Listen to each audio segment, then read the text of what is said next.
Breaking news చూస్తున్నాం. Delhi assembly ఎన్నికల ఫలితాలు వెలువడుతున్న సమయంలో అటు ఆ బీజేపీ కార్యకర్తలు ఘర్షణకు దిగారు.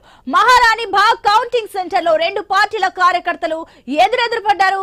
కవ్వించలేని నినాదాలు చేసుకోవడంతో తోపులాటకు దారితీసినట్లు తెలుస్తుంది.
మనం చూస్తున్నాం ఆప్ పరాజయమైంది.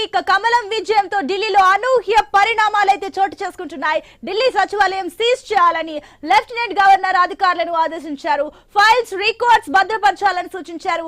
ఒక్క ఫైల్ కూడా బయటకు వెళ్లకూడదని ఎల్జీ స్పష్టమైన ఆదేశాలు ఇచ్చారు. 10 ఏళ్లలో ఢిల్లీలో ఆప్ ప్రభుత్వంలో భారీ అవినీతి జరిగిందని బీజేపీ ఆరోపిస్తుంది.